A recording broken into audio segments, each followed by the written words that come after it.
আয়। বাবা,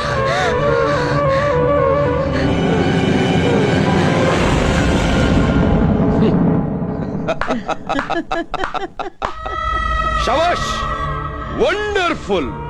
দেখো মা, দেখো 12 ঘন্টা পার হতে না হতেই নিজের ছেলেকে নিয়ে এসেছে আমাদের হাতে তুলে দিতে। Well done.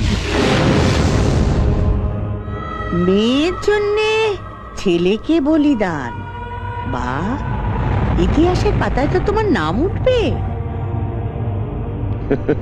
আমি যেরকম বলেছি তুমি সেরকমই করেছো। খুব ভালো, আমি ভীষণ খুশি। তাই আমার কথা মতো আমি তোমার মেয়েকে ছেড়ে দেব। এই, ওকে ছেড়ে দে। না,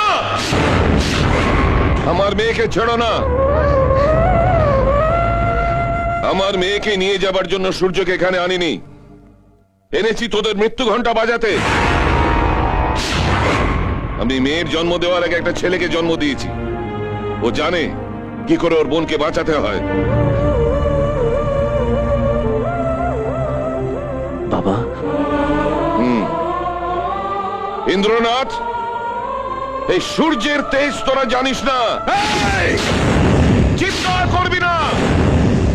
পাড়ায় পাড়ায় তোলা তুলে নিজেকে একটা সাধারণ গুন্ডা বানালেই তুই ভাবলি কি করে লোকে তোকে ভয় পাবে?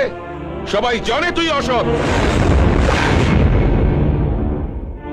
যা সূর্য, এতদিন আমি তোকে মারামারি করতে বারণ করেছি, আজ আমি তোকে বলছি, শেষ করে দেব ওদের। অমর মারা যাওয়ার পর এদের চেহারাগুলো আমার কাছে পরিষ্কার হয়ে গেছে।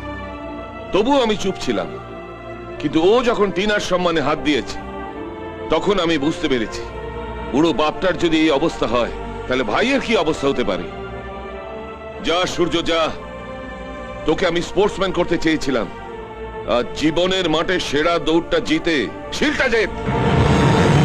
মনে রাখবি, তোকে যারা জোর করে থামাতে চাইছে তাদের জোর নেই, জোর তো তোর।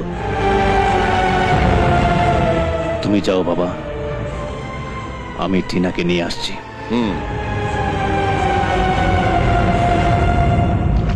আয় আয়। যেই আমি তোর বোনকে ছুঁয়েছি অমনি তোর বাবার মাথা গরম হয়ে গেছে।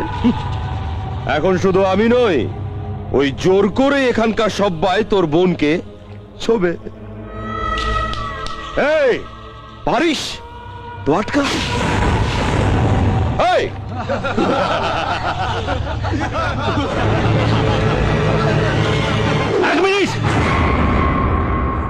এক মিনিট।